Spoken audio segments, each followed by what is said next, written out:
વંશના બીજરૂપ સંકેત પામ્યા પ્રથમ નૈસાર ભાવમાં.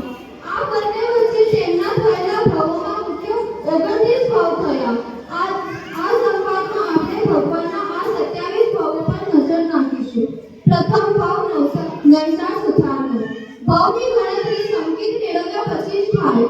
આ ભાવમાં ભગવાનને સુપાત્રદાનને કારણે સંકેતની પ્રાપ્તિ થઈ, જે સુપાત્રદાનનો મહિમા પણ વર્ણવે છે. જેના પાત્રમાં નૈસાર છે, કેવિન શાહ, માસખવરના તપસ્વી મહાત્મા છે આરવ ચોરડિયા.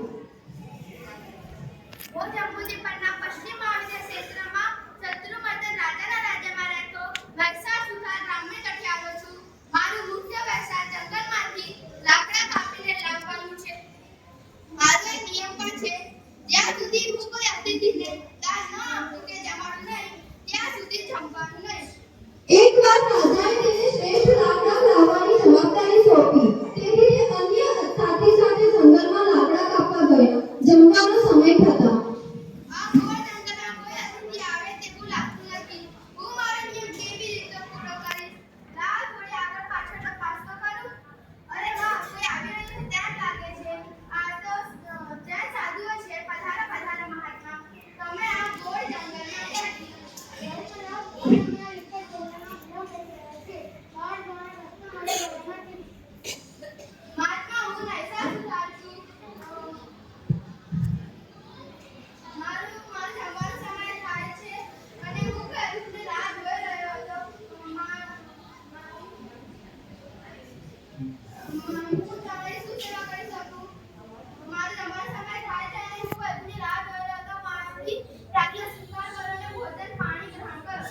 સાધુ મહાત્મા નૈસાર સાથે તેના પડાવ પર આવ્યા.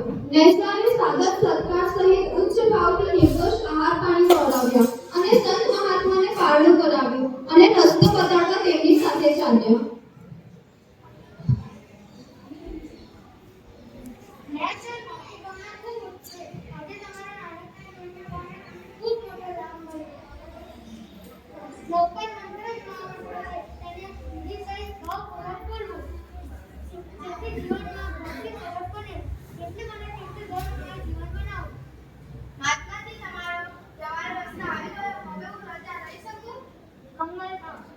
સાધુ મહાત્મા સાથેની વાતચીતથી નૈસારના જીવનમાં શ્રદ્ધારૂપ સંકેતની પ્રાપ્તિ થઈ. નૈસારે દ્રવ્ય માર્ગ બતાવ્યો, સાધુ મહાત્માએ મુક્તિનો માર્ગ બતાવ્યો, પરંતુ બાકીનું આયુષ્ય પૂર્ણ કરી નૈસારનો આત્મા બીજો ભાવ. તેનું પાત્ર છે કનિષ્ક શાહ. બીજા ભાવમાં પ્રથમ સુધર્મ દેવલોકના એક પલ્લવના આયુષ્યવાળા દેવપણ ઉત્પન્ન થયો.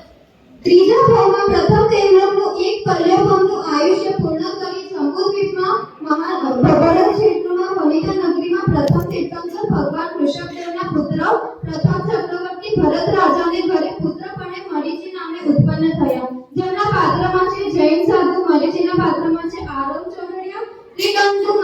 ત્રિદંડી સાધુ મરીચીના પાત્રમાં છે નીતિ સિંઘવી. ઋષભદેવ ભગવાનના પાત્રમાં છે જૈની સંચેતી. ભરત ચક્રવર્તીના પાત્રમાં છે ખુશી ગાંધી અને કપિલના પાત્રમાં છે નક્ષ ચોપડા.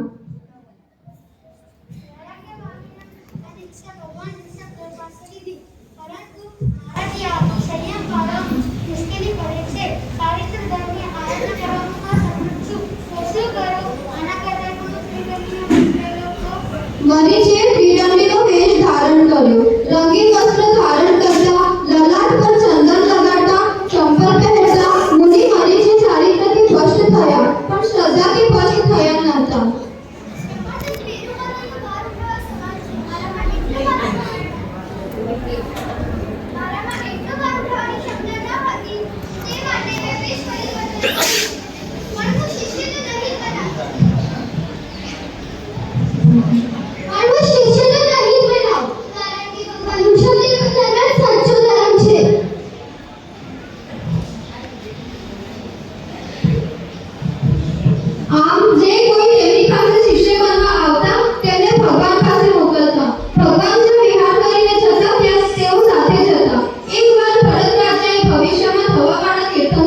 ભગવાનને પ્રશ્ન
દસમો ભાવ બ્રાહ્મણના ભાવના પાત્રમાંથી નિધિ છીનવી.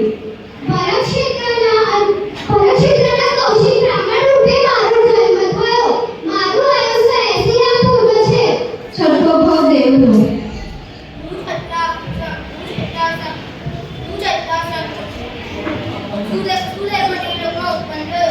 સાતમો ભાવ બ્રાહ્મણનો. સાતમા ભાવમાં હું 73 ના પૂર્વની સ્થિતિવાળા પુષ્પમિત્ર બ્રાહ્મણ થયો. આઠમો ભાવ દેવનો.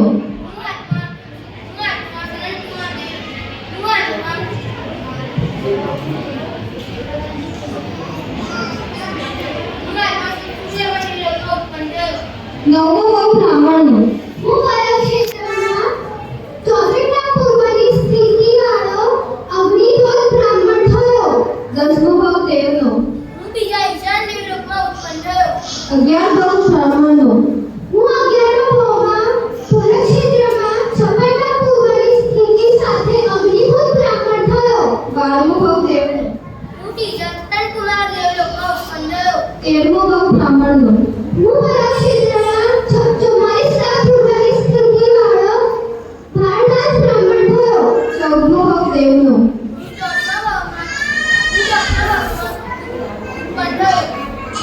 તીર્થંકર માર્ગની અશાંતા કરીને અન્ય વેશ ધારણ કરવાના કારણે કટુ કર્મ ફળ ભોગવવા ભગવાનના જીવે 5, 7, 9, 11 અને 13 બ્રહ્મ 5 ભાવમાં બ્રાહ્મણ ફળે ઉત્પન્ન થયા. 15મો ભાવ વિષ્ણુપતિ રાજકુમાર, જેના પાત્રમાં છે વિશ્વભૂતિમાં મધુજય, વિશાખાનંદીમાં સલોની પીપાળા, વિશ્વભૂતિ મુનિ છે લુગ પીપાળા, વિશાખાભૂતિ રાજા છે કલ્પશા અને રાણી છે દિશા પીપાળા. રાજપૂતી નગરીમાં વિશાખાભૂતિ રાજા અને ધારીની રાણીને વિશ્વભૂતિ ફળે ઉત્પન્ન થયા. વિશાખાનંદી તેમનો પિતરાઈ ભાઈ હતો.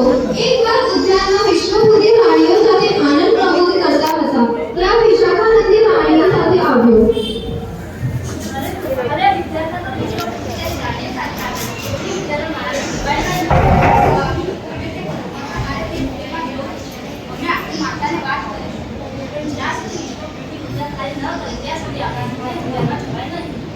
વિશાખાનંદી રાજા વિશાખાભૂતિને બધી વાત કરે છે.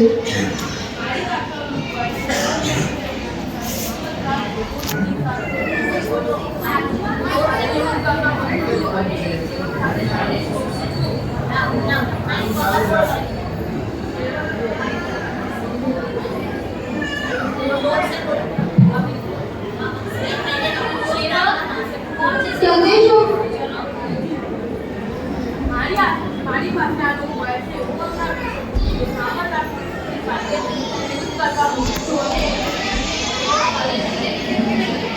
સંદેશો મળતા જ વિશ્વભૂતિ સેના લઈ પુરુષ સિંહની સાથે યુદ્ધ કરવા જાય છે. પરંતુ તેમને ખબર પડે છે કે પુરુષ સિંહ સાથે કોઈ તકલીફ ઊભી જ નથી થઈ. અરે અહીંયા તો યુદ્ધની જરૂર જ નથી. મને શા માટે મોકલ્યો હશે? જરૂર આની પાછળ કે બીજું જ કારણ લાગે છે. શું હશે? આ ઉદ્યોગ ખાલી કરવા બાબતે કંઈ હોય ને? ઉદ્યાનમાં આવી વિશાખાનંદી અને તેની રાણીઓને જોવે છે. ગુસ્સામાં વૃક્ષને જોરથી મુક્કો મારે છે. બળ પ્રભાવે ફળ ફૂલ વૃક્ષ પડી જાય છે. અરે આ સંસારને કેટલા સ્વાર્થી છે. ભાઈ પિતા વગેરે પોતાની ભોગ લાલસા માટે છળ પ્રપંચ કરે છે. માટે મારે આ સંસારમાં નથી રહેવું. હું સંયમ અંગીકાર કરું. વિશ્વભૂતિ મુનિ દીક્ષા અંગીકાર કરી છઠને પારણે છઠની ઉગ્ર તપસ્યા કરવા લાગ્યા. તપને કારણે શરીર કૃષ્ણ થઈ ગયું હતું. એકવાર વિહાર કરતા મથુરા પાસેના શહેરમાં આવી ગયા. માંસ કવળના પારણા માટે ભોજની લેવા જતા હતા ત્યારે ગાયનો ધક્કો વાગવાથી નીચે પડી ગયા. વિશાખાનંદીએ આ જોયું.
તીવ્ર રૌદ્ર પરિણામે નિકાસિત કરવાનો બંધ કર્યો.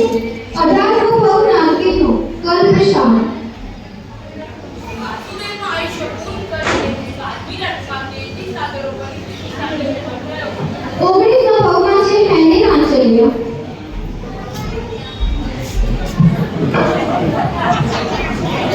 હું 19મા ભાગમાં ચેતનશીલ હતો. 20મા ભાગમાં છે કલ્પશા.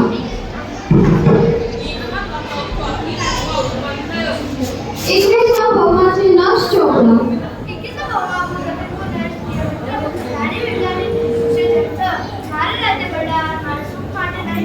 ફક્ત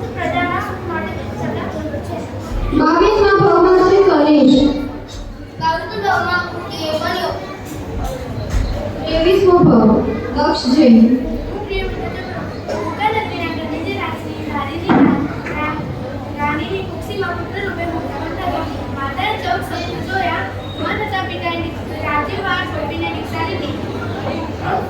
સમય જતા મારે 14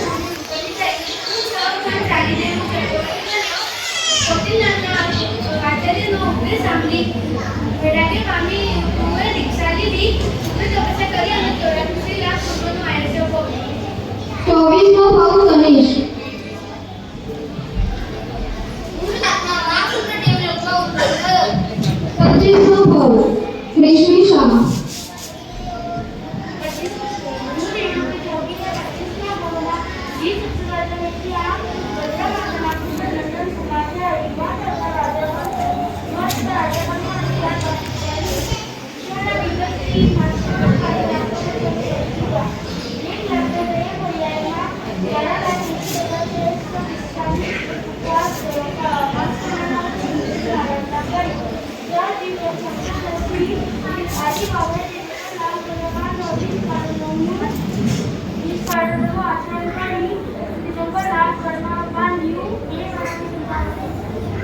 છવ્વીસમો ભાગ હું પ્રણાદેવ લોકમાં 20 સાગર લોકોની સ્થિતિ વાળો દેવ છું. 27 ભાગમાં ભગવાને દેવનું આયુષ્ય પૂર્ણ કરી શંભુદ્વીપના ભરત ક્ષેત્રમાં બ્રાહ્મણકુંડ નામે નગરના ઋષભદત્ત બ્રાહ્મણ અને દેવાનંદાએ ત્યાં અષાઢ શુદ્ધ છઠની મધ્યરાત્રિએ ઉત્પન્ન થયા. માતા દેવાનંદાએ 14 તેજસ્વી મહાસ્વપ્ન જોયા. જેના પાત્રમાં છે દેવાનંદાના પાત્રમાં છે નંદીની વોરા, ઋષભદત્તના પાત્રમાં છે જીત વોરા, હરિકૃષ્ણ દેવના પાત્રમાં છે યશ્વી ચોપડા અને કૃષ્ણ માતાના પાત્રમાં છે જીયા સિંઘવી. સ્વપ્ન જોયા તે શું દર્શાવતા હશે? મારે કાલ સવાર પડતા જ પતિદેવને પૂછવું પડશે. પતિદેવ, કાલ રાત્રે 14 વિશેષ સ્વપ્ન જોયા તે શું દર્શાવતા હશે? દેવી ભગવાન મહાદેવના માનવ સ્વપ્ન